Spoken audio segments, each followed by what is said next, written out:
عالمگیری بادشاہی مسجد جو حضرت اورنگزیب عالمگیر نے بنائی تھی، آج وہ مسجد کے لوگ آپ کا استقبال کر رہے ہیں۔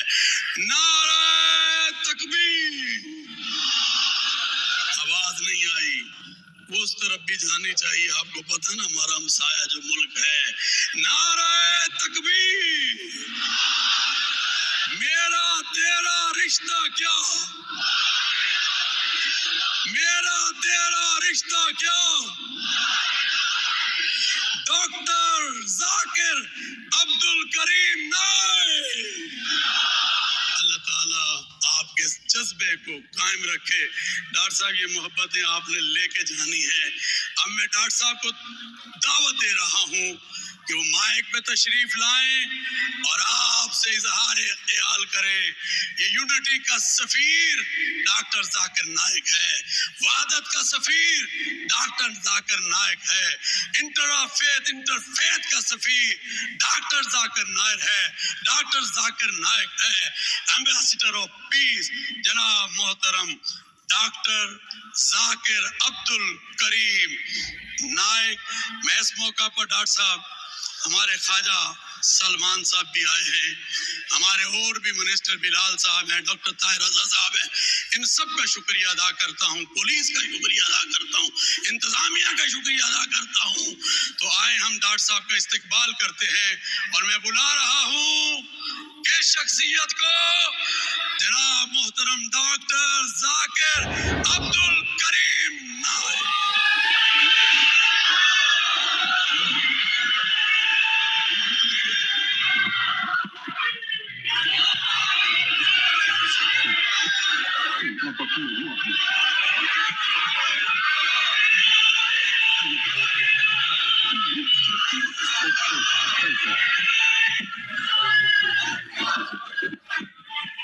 آپ بیٹھ جائیں، بیٹھیں گے تو ڈاکٹر صاحب تقریر فرمائیں گے۔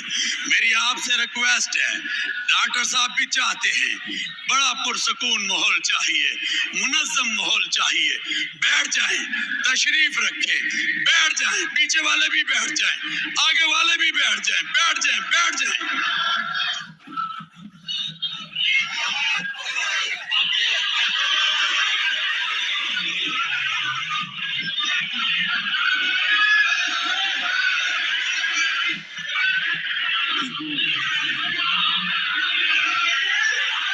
شور نہ بچائیں بھائی، بیٹھ جائیں۔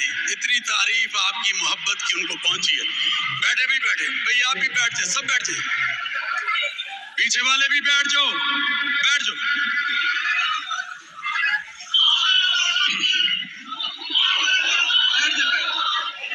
الحمدللہ والصلاة والسلام علی رسول اللہ وعلی آلہ وصحبہ اجمعین، اما بعد۔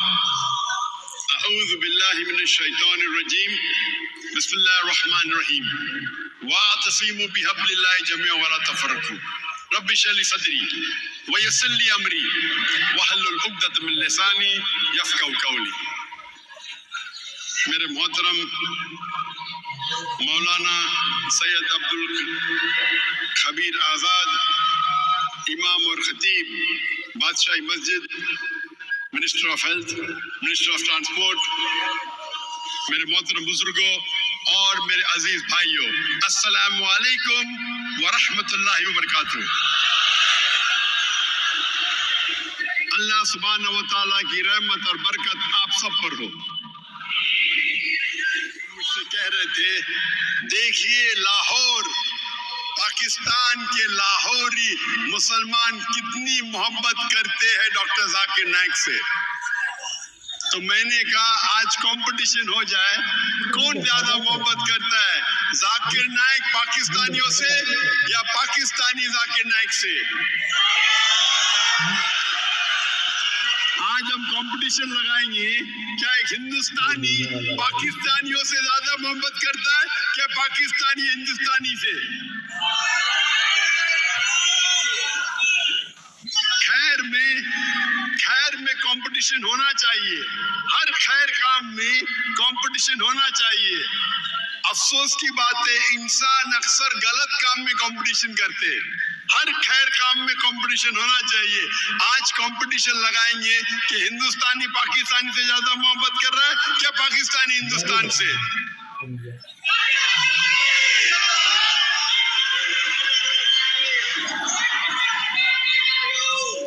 I love you too.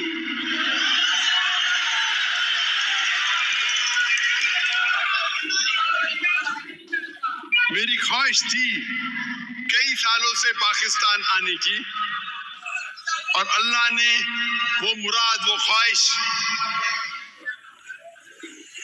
تقریباً 2 ہفتے پہلے پوری کی اور آج میں لاہور میں ہوں اور میں بے حد خوش ہوں کیونکہ خصوصاً میں بادشاہی مسجد میں تقریر کر رہا ہوں. آج کے تقریر کا موضوع ہے القرآن عالمی ضرورت. The Quran a global necessity. القرآن اللہ سبحانہ و تعالیٰ کی آخری وحی آخری کتاب ہے جو نازل کی ہے آخری پیغمبر محمد صلی اللہ علیہ وسلم پر. اللہ سبحانہ و تعالیٰ فرماتے سورہ رعد میں سورہ نمبر 13 آیت نمبر 38 میں وَلِكُلٍّ أَجْلٍ کتاب. ہر دور میں اللہ نے ایک کتاب نازل کی ایک وحی نازل کی. نام سے قرآن مجید میں صرف 4 اللہ کی کتابوں کا ذکر ہے توراہ زبور انجیل اور قرآن. توراہ وہ وحی وہ کتاب ہے جو موسیٰ علیہ السلام پہ نازل کی گئی تھی. زبور وہ کتاب وہ وحی ہے جو نازل کی گئی تھی داؤد علیہ السلام پر. انجیل وہ کتاب ہے وہ وحی ہے جو نازل کی گئی تھی عیسیٰ علیہ السلام پہ. اور قرآن مجید آخری کتاب آخری وحی جو نازل کی گئی تھی آخری پیغمبر محمد صلی اللہ علیہ وسلم پہ. لیکن اللہ تعالیٰ فرماتے ہیں ہر دور میں اللہ نے ایک کتاب نازل کی. ویسا تو بہت سی کتابیں ہیں. مثال کے طور پہ صحف ابراہیم نام سے صرف 4. لیکن جتنی بھی کتابیں جتنی بھی وحی اللہ نے نازل کی قرآن مجید کے پہلے وہ صرف محدود تھی کچھ لوگوں کے لیے اور ایک دور کے لیے. جتنے بھی کتاب پہلے نازل کی گئی توراہ زبور انجیل اور جس کے نام ہمیں نہیں پتا وہ محدود تھی ایک وقت کے لیے اور کچھ لوگوں کے لیے. لیکن کیونکہ قرآن مجید آخری کتاب ہے آخری وحی ہے قرآن صرف مسلمانوں کے لیے نازل نہیں کی گئی اور صرف ایک گروہ کے لیے نہیں لیکن ساری انسانیت کے لیے اور اس کا پیغام تا قیامت تک رہے گا. اللہ تعالیٰ فرماتے سورہ ابراہیم میں سورہ نمبر 14 آیت نمبر 1 الف لام را ہم نے نازل کی یہ کتاب محمد صلی اللہ علیہ وسلم پہ تاکہ وہ انسانیت کو اندھیرے سے روشنی میں لے آئے. قرآن یہ نہیں کہتا کہ صرف مسلمانوں کو اندھیرے سے روشنی پہ لے کے آئے. اللہ تعالیٰ فرماتے یہ کتاب نازل کی محمد صلی اللہ علیہ وسلم پہ تاکہ ساری انسانیت کو اندھیرے سے روشنی پہ لے آئے. اللہ تعالیٰ فرماتے سورہ ابراہیم میں سورہ نمبر 14 آیت نمبر 52 آیت نمبر 52 یہ پیغام ہے ساری انسانیت کے لیے. اور یہ سمجھ لو کہ اللہ سبحانہ و تعالیٰ ایک ہے اور یہ پیغام ہے سمجھداروں کے لیے. یہاں اللہ تعالیٰ فرماتے یہ پیغام ہے ساری انسانیت کے لیے. اللہ تعالیٰ فرماتے سورہ بقرہ میں سورہ نمبر 2 آیت نمبر 185 185 رمضان وہ مہینہ ہے جس میں اللہ نے قرآن مجید کو نازل کی ساری انسانیت کے لیے. وہ ایک فرقان ہے اور باطل کو جھانسنے کے لیے. اللہ تعالیٰ فرماتے سورہ زمر میں سورہ نمبر 39 آیت نمبر 21 کہ اللہ نے قرآن مجید نازل کی محمد صلی اللہ علیہ وسلم پہ تاکہ وہ انسانیت کو ہدایت دے. قرآن میں یہ نہیں لکھا ہے کہ صرف مسلمان کو ہدایت دے. اور ہمارے آخری نبی صلی اللہ علیہ وسلم محمد صلی اللہ علیہ وسلم جتنے بھی پہلے نبی آئے, پہلے رسول آئے محمد صلی اللہ علیہ وسلم کے پہلے, وہ صرف ایک گروہ کے لیے آئے. ان کا پیغام صرف ایک وقت کے لیے تھا, لیکن کیونکہ محمد صلی اللہ علیہ وسلم آخری پیغمبر تھے, وہ صرف مسلمانوں کے لیے نہیں آئے تھے, وہ ساری انسانیت کے لیے آئے تھے. اللہ تعالیٰ فرماتے سورہ انبیاء میں سورہ نمبر 21 آیت نمبر 107 محمد صلی اللہ علیہ وسلم کے پہلے وہ صرف ایک گروہ کے لیے آئے. ان کا پیغام صرف ایک وقت کے لیے تھا, لیکن کیونکہ محمد صلی اللہ علیہ وسلم آخری پیغمبر تھے, وہ صرف مسلمانوں کے لیے نہیں آئے تھے, وہ ساری انسانیت کے لیے آئے تھے. اللہ تعالیٰ فرماتے سورہ انبیاء میں سورہ نمبر 21 آیت نمبر 107 وما ارسلناک الا رحمت للعالمین, کہ ہم نے انہیں بھیجا سارے کائنات کے لیے, سارے انسانیت کے لیے, سارے عالموں کے لیے. کیونکہ قرآن مجید اللہ کی آخری کلام ہے اور سارے انسانیت کے لیے. اسی لیے میں کہتا ہوں القرآن عالمی ضرورت. آج سب سے زیادہ ضرورت اگر اس دنیا کو ہے وہ ہے القرآن.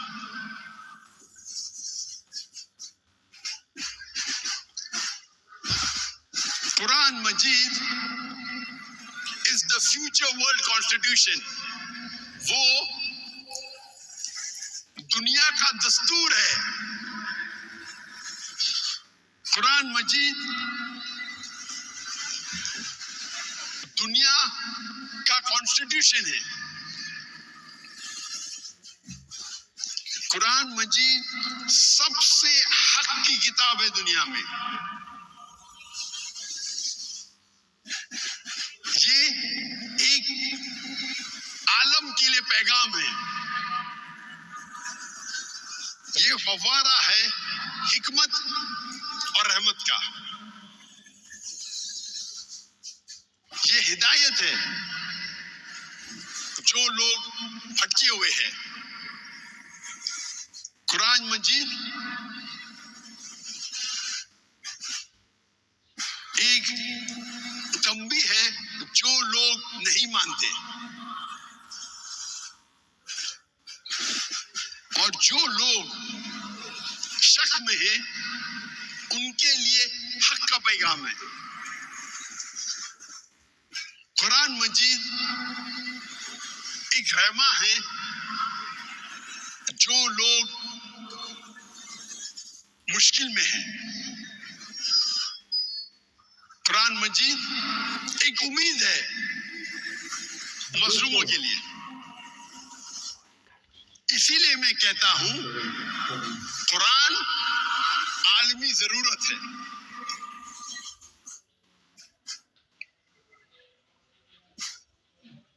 اگر آپ کوئی بھی ایکوپمنٹ خریدتے ہیں, کوئی بھی مشین خریدتے ہیں, اس کے ساتھ آپ کو ملتا ہے انسٹرکشن مینیول. اردو میں کہتے ہیں ہدایت نامہ, انگریزی میں کہتے ہیں انسٹرکشن مینیول. اب کبھی بھی کوئی بھی مشین خریدیں گے اس کے ساتھ آتا ہے انسٹرکشن مینیول, ہدایت نامہ. اور جتنی پیچیدہ مشین, جتنی کمپلیکیٹڈ مشین ہے, اتنی ضرورت ہے ہدایت نامے کی. اگر آپ مجھے اجازت دیں گے انسان کو ایک مشین کہنے کے لیے, تو آپ کو ماننا ہوگا کہ دنیا کی سب سے کمپلیکیٹڈ, سب سے پیچیدہ مشین ہے انسان. کیا اس انسان کو ہدایت نامے کی ضرورت نہیں؟ انسٹرکشن مینیول کی ضرورت نہیں؟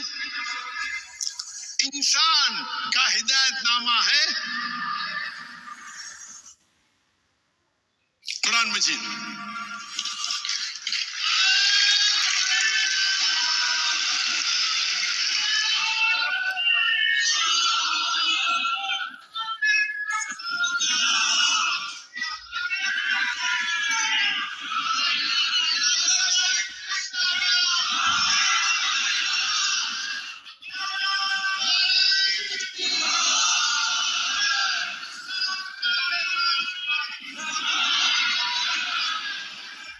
قرآن مجید انسانوں کا انسٹرکشن مینیول ہے، ہدایت نامہ ہے.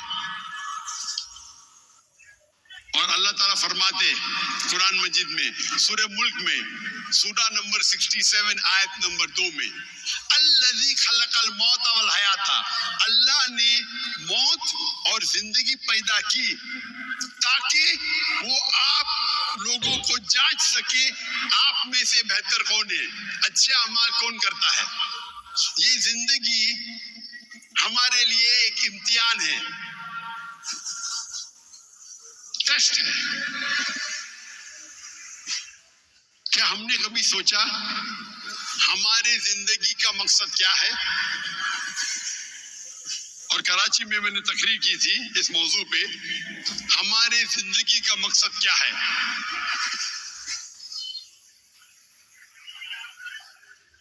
کبھی آپ لوگ نے سوچا ہمارے زندگی کا مقصد کیا ہے؟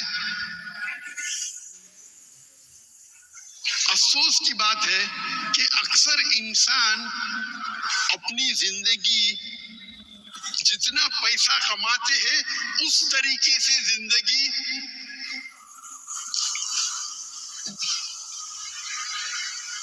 مجھے ایک چٹ ملی کہ لوگ پیچھے چل رہے ہیں.